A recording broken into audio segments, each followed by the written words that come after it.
Welcome back to the channel. My name is Kat. My husband Andrew is at work this morning, so I'm soloing this intro, but that's exactly what we're talking about today, is work, money, how to fund your RV travels, different jobs that you can do while living on the road, while living in your RV, what we are currently doing for money. We're going through it all today. If you see these little guys on us in future videos, that is because we are currently in Texas in our Airstream pottery barn, and it is starting to get very warm. We have 2 small kids, 2 huskies. The air conditioning needs to be going full blast, both units, just very loud while trying to film in here. So we got our little microphones. Really quickly before we get into the meat and potatoes of this video, I've never said that before in my life.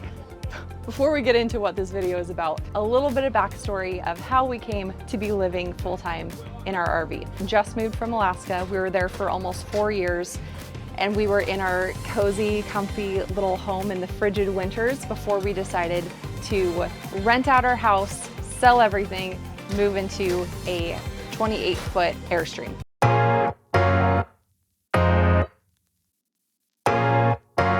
So first, what we are currently doing for work right now. We try to stick with more 1099 freelance jobs. It allows for a lot more flexibility, especially with my work. I am a mom first. We have a 10-month-old and a 2.5-year-old. They both are full-time jobs on their own. I do consider anything extra I'm able to do or pull in every month as a huge blessing, because I'm always going to be a mom first. But as far as tangible currency and dollar bills go, I do photography, so I do anything from elopements, weddings, families, senior portraits, video work. I work a lot with gyms, different brands, shops in whatever area that we're in, and they use a lot of that for marketing. I'm able to only spend an hour or 2 or 3 out shooting. Majority of the work is at home in front of a computer. So in addition to that kind of work, of course, there is YouTube. So if you have any kind of passion for creating videos, editing, telling a story, teaching, whatever it is, YouTube can definitely be a good source of income. The only caveat I would say to it is make sure that you have enough time that you want to commit to it, but it can definitely make money if you can get monetized on YouTube and you are consistent with uploading content. It may take a little while to get to that point, but if it's truly something you enjoy doing, YouTube is a great way to go, and it could turn into something amazing. Okay, you ready to go?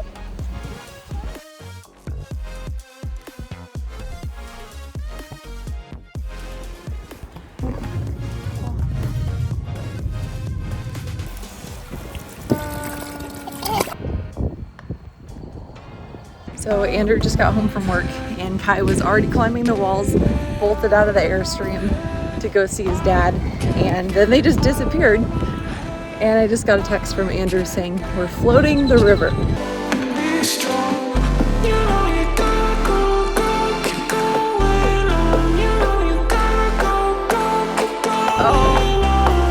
Oh my God.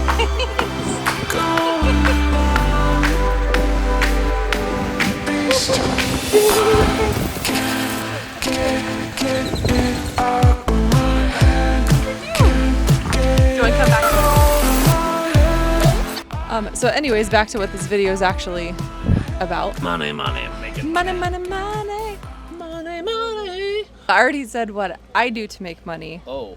What do you do to make money? Well, speaking of OnlyFans, I mean, I'm not kidding. We're not kidding.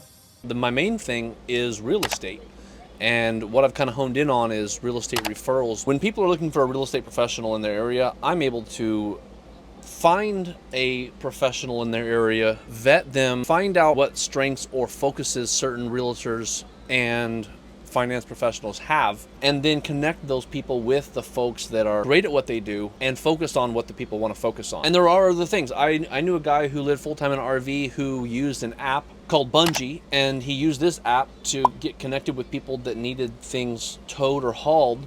And he had a 1-ton dually pickup truck, and he was able to go around and move things around for people, make deliveries, tow trailers around, etc., and make money doing that. And he was able to make good money doing that. Other people offset their cost of living a little bit by doing things like being a camp host, for instance. If you find a RV park that needs a camp host, and sometimes being a camp host, you get free rent or discount on rent. Lots of folks do seasonal farm work. There's obviously online options for virtual work like writing blogs, writing reviews, testing out products, being a product tester, and writing reviews for products after you test them. If you have skills, artistic skills, things like Fiverr is a great way. If you're a photographer, selling stock photography, things like that. So many options out there.